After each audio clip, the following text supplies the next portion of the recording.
The Shadow of the Beast.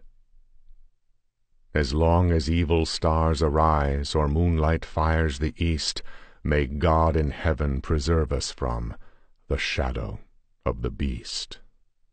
The horror had its beginning in the crack of a pistol in a black hand.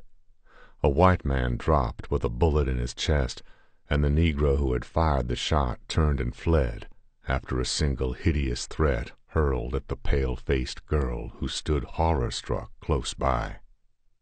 Within an hour, grim-faced men were combing the pine woods with guns in their hands, and on through the night the grisly hunt went on, while the victim of the hunted lay fighting for his life. "He's quiet now. They say he'll live," his sister said, as she came out of the room where the boy lay. Then she sank down into a chair and gave way to a burst of tears. I sat down beside her and soothed her much as one would a child. I loved her, and she had shown that she returned my affection.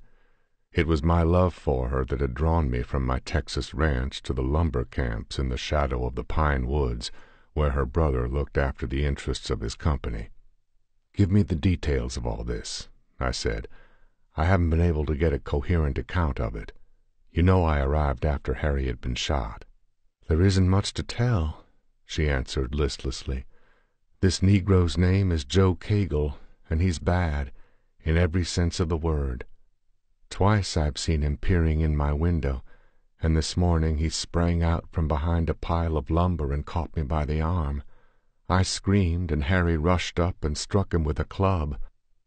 Then Cagle shot my brother, and snarling like a wild beast, promised to revenge himself on me also. Then he dashed away among the trees on the edge of the camp, looking like a great black ape with his broad back and stooping gait." "What threats did he make against you?" I asked, my hands involuntarily clenching. "He said he'd come back and get me some night when the woods were dark," she answered wearily, and with a fatalism that surprised and dismayed me, she added, "He will, too. When a Negro like him sets his mind on a white girl, nothing but death can stop him." "Then death will stop him," I said harshly, rising. "Do you think I'm going to sit here and let that black beast menace you? I'm going to join the posse. Don't you leave this house tonight. By morning Joe Cagle will be past harming any girl, white or black." As I went out of the house, I met one of the men who had been searching for the Negro. He had sprained his ankle on a hidden route in the darkness, and had returned to the camp on a borrowed horse. "No, we ain't found no trace yet," he replied to my question. "We've done combed the country right around the camp, and the boys are spreading out towards the swamp. Don't look reasonable that he could have got so far away with the short start he had, and us right after him on horseback, but Joe Cagle's more of a varmint than he is a man. Looks like one of these gorillas. I imagine he's hiding in the swamp, and if he is, it may take weeks to rout him out. Like I said, we've done searched the woods close by, all except the deserted house, of course." "Why not there? And where is this house?" "Down the old tote road, what ain't used no more, 'bout 4 miles. Oh, they ain't a black in the country that'd go near that place, to save his life even. That Negro that killed the foreman a few years ago, they chased him down the old tote road, and when he seen he was going to have to go right past the deserted house, he turned back and give up to the mob. No, sir, Joe Cagle ain't nowheres near that house, you can bet." "Why has it such a bad name?" I asked curiously. "Ain't nobody lived in it for 20 years. Last man owned it leaped, fell, or was thrown out of a upstairs window one night and was killed by the fall. Later, a young travelin' man stayed there all night on a bet, and they found him outside the house next morning, all smashed up like he'd fell a long ways. A backwoodsman who'd passed that way late in the night swore he'd heard a terrible scream, and then seen the travelin' man come flyin' out of a second-story window. He didn't wait to see no more. What give the deserted house the bad name in the first place was—" But I was in no mood to listen to a long, drawn-out ghost story, or whatever the man was about to tell me. Almost every locality in the South has its haunted house, and the tales attached to each are numberless.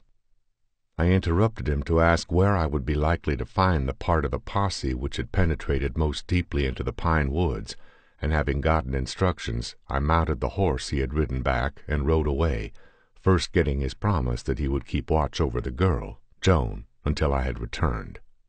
"Don't get lost," he shouted after me.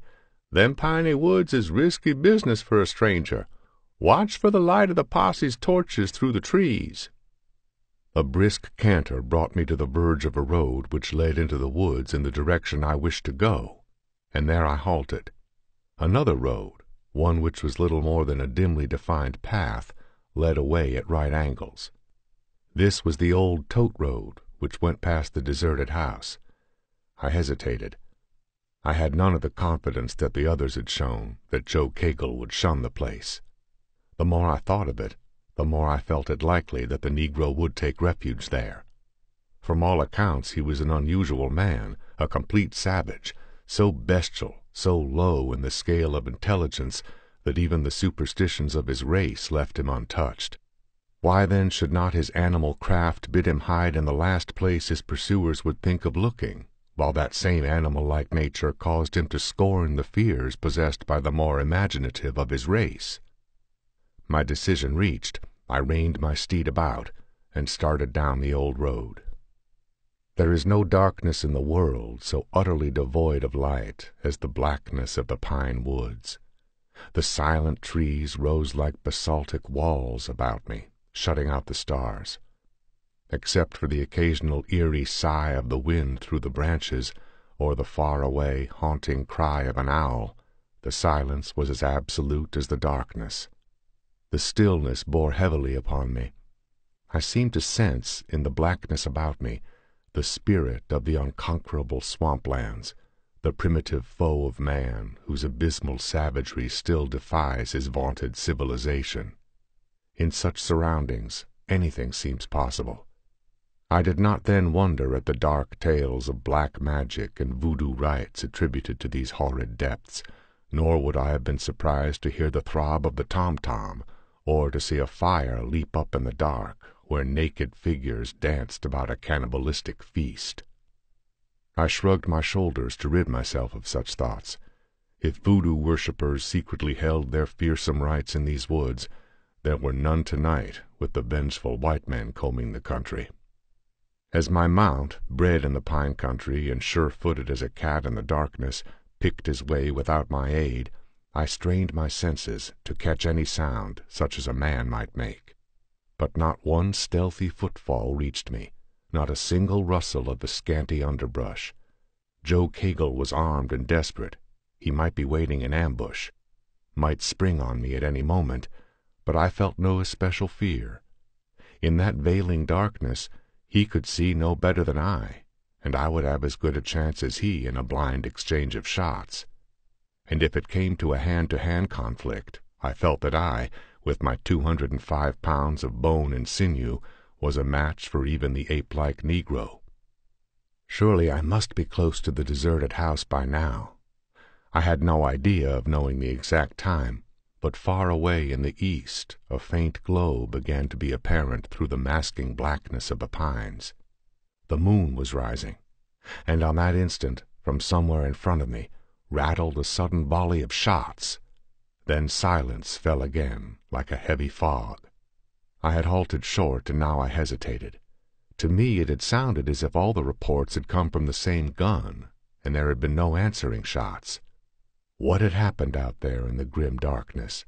Did those shots spell Joe Cagle's doom, or did they mean that the Negro had struck again? Or did the sounds have any connection with the man I was hunting? There was but one way to find out, and nudging my mount's ribs, I started on again at a swifter gait. A few moments later, a large clearing opened, and a gaunt, dark building bulked against the stars. The deserted house at last.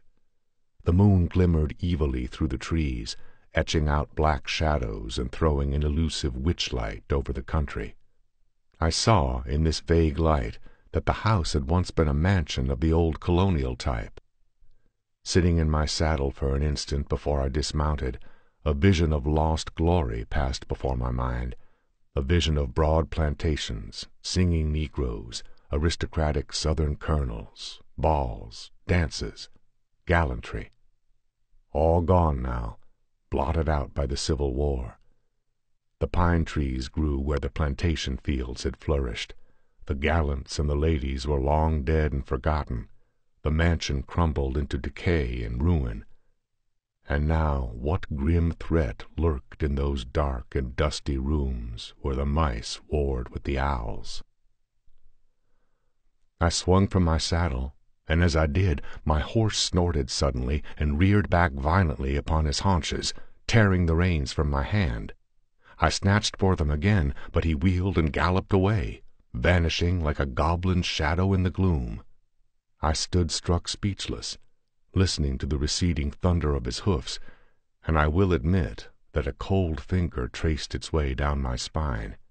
It is rather a grisly experience to have your retreat suddenly cut off in such surroundings as I was in. However, I had not come to run away from danger, so I strode boldly up to the broad veranda, a heavy pistol in one hand, an electric flashlight in the other. The massive pillars towered above me. The door sagged open upon broken hinges. I swept the broad hallway with a gleam of light, but only dust and decay met my eyes. I entered warily, turning the light off. As I stood there, trying to accustom my eyes to the gloom, I realized that I was doing as reckless a thing as a man could do. If Joe Cagle were hiding somewhere in the house, all he had to do would be to wait until I turned on my light and then shoot me full of lead.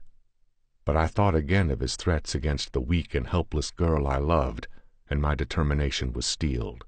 If Joe Cagle was in that house, he was going to die. I strode toward the stairs, instinctively feeling that if there, the fugitive would be somewhere in the second story. I groped my way up and came out on a landing, lit by the moonlight which streamed in at a window. The dust lay thick on the floor, as if undisturbed for 2 decades, and I heard the whisper of bats' wings and the scampering of mice. No footprints in the dust betrayed a man's presence, but I felt sure that there were other stairways. Cagle might have come into the house through a window. I went down the hallway, which was a horrible system of black, lurking shadows and squares of moonlight, for now the moon had risen high enough to flood in at the windows. There was no sound save the cushioned tread of my own feet in the deep dust on the floor. Room after room I passed, but my flashlight showed only mouldered walls, sagging ceilings, and broken furniture. At last, close to the end of the corridor, I came to a room whose door was shut. I halted, an intangible feeling working upon me to steel my nerves and send the blood racing through my veins. Somehow I knew that on the other side of that door lay something mysterious and menacing. Cautiously I turned on the light. The dust in front of the door was disturbed. An arc of the floor was brushed bare just in front. The door had been open, had been closed only a short time before. I tried the knob warily, wincing at the rattle it made and expecting a blast of lead through the door. Silence reigned. I tore the door open and leaped quickly aside. There was no shot, no sound. Crouching, gun cocked, I peered about the jamb and strained my eyes into the room. A faint acrid scent met my nostrils. Gunpowder. Was it in this room that had been fired those shots I had heard? Moonlight streamed over a broken windowsill, lending a vague radiance. I saw a dark, bulky form that had the semblance of a man lying close to the center of the floor. I crossed the threshold, bent over the figure, and turned my light full into the upturned face. Joan need never fear Joe Cagle's threats again, for the shape on the floor was Joe Cagle, and he was dead. Close to his outstretched hand lay a revolver, the chambers of which were filled with empty shells. Yet there was no wound upon the Negro. At whom had he fired, and what had killed him? A second glance at his distorted features told me. I saw that look once before in the eyes of a man struck by a rattlesnake, who died with fear before the reptile's venom could kill him. Kegel's mouth gaped, his dead eyes stared hideously. He had died of fright. But what grisly thing had caused that fright? At the thought, cold sweat started out on my brow, and the short hairs prickled at the base of my skull. I was suddenly aware of the silence and solitude of the place and the hour. Somewhere in the house a rat squeaked, and I started violently. I glanced up, then halted, frozen. Moonlight fell on the opposite wall, and suddenly a shadow fell silently across it. I bounded to my feet, whirling toward the outer door as I did so. The doorway stood empty. I sprung across the room and went through another door, closing it behind me. Then I halted, shaken. Not a sound broke the stillness. What was it that had stood for an instant in the doorway opening into the hall, throwing its shadow into the room where I had stood? I was still trembling with a nameless fear. The thought of some desperate man was bad enough, but the glance I had had of that shadow had left upon my soul an impression of something strange and unholy, inhuman. The room in which I now was also opened in the hallway. I started to cross to the hall door, and then hesitated at the thought of pitting my powers against whatever lurked in the outer darkness. The door sagged open. I saw nothing, but to my soul-freezing horror, a hideous shadow fell across the floor and moved toward me. Etched blackly in the moonlight on the floor, it was as if some frightful shape stood in the doorway, throwing its lengthened and distorted shade across the boards to my feet. Yet I swear that the doorway was empty. I rushed across the room and entered the door that opened into the next room. Still I was adjacent to the hallway. All these upstairs rooms seemed to open into the hall. I stood, shivering, my revolver gripped so tightly in my sweating hand that the barrel shook like a leaf. The pounding of my heart sounded thunderously in the silence. What in God's name was this horror which was hunting me through these dark rooms? What was it that threw a shadow when its own substance was unseen? Silence lay like a dark mist. The ghostly radiance of the moon patterned the floor. 2 rooms away lay the corpse of a man who had seen a thing so unnameably terrible that it had shattered his brain and taken away his life. And here stood I, alone with the unknown monster. What was that? The creak of ancient hinges. I shrank back against the wall, my blood freezing. The door through which I had just come was slowly opening. A sudden gust of wind shuddered through. The door swung wide, but I, nerving myself to meet the sight of some horror framed in the opening, saw nothing. Moonlight, as in all of the rooms on this side of the hall, streamed through the hall door and lay on the opposite wall. If any invisible thing was coming from that adjoining room, the moonlight was not at its back. Yet a distorted shadow fell across the wall, which shone in the moonlight, and moved forward. Now I saw it clearly, though the angle at which it was thrown deformed it. A broad, shambling figure, stooped, head thrust forward, long man-like arms dangling. The whole thing was hideously suggestive of the human, yet fearsomely unlike. This I read in the approaching shadow, yet saw no solid form that might throw this shadow. Then panic seized me, and I jerked the trigger again and again, filling the empty house with crashing reverberations and the acrid smell of powder, aiming first at the doorway in front of me, then in desperation sending the last bullet straight into the gliding shadow. Just so Joe Kegel must have done in the last terrible moment which preceded his death. The hammer fell hollowly on a discharged shell, and I hurled the empty gun wildly. Not an instant had halted the unseen thing. Now the shadow was close upon me. My back-flung hands encountered the door, tore at the knob. It held. The door was locked. Now on the wall beside me, the shadow loomed up, black and horrific. 2 great tree-like arms were raised. With a scream I hurled my full weight against the door. It gave way with a splintering crash, and I fell through into the room beyond. The rest is nightmare. I scrambled up without a glance behind me and rushed into the hall. At the far end I saw, as through a fog, the stair landing, and toward it I rushed. The hall was long. It seemed endless. It seemed as though it stretched into eternity, and that I fled for hours down that grisly corridor. And a black shadow kept pace with me, flying along the moonlit wall, vanishing for an instant in black darkness, reappearing an instant later in a square of moonlight, let in by some outer window. Down the hall it kept by my side, falling upon the wall at my left, telling me that whatever thing threw that shadow was close at my back. It has long been said that a ghost will fling a shadow in the moonlight, even when itself is invisible to the human sight. But no man ever lived whose ghost could throw such a silhouette. Such thoughts as these did not enter my mind tangibly as I fled. I was in the grip of unreasoning fear, but piercing through the fogs of my horror was the knowledge that I was faced by some supernatural thing, which was at once unearthly and bestial. Now I was almost at the stair, but now the shadow fell in front of me. The thing was at my very back, was reaching hideous unseen arms to clutch me. One swift glance over my shoulder showed me something else. On the dust of the corridor, close upon the footprints I left, other footprints were forming. Huge misshapen footprints that left the marks of talons. With a terrible scream, I swerved to the right, leaping for an open outer window as a drowning man seizes a rope without conscious thought. My shoulder struck the side of the window.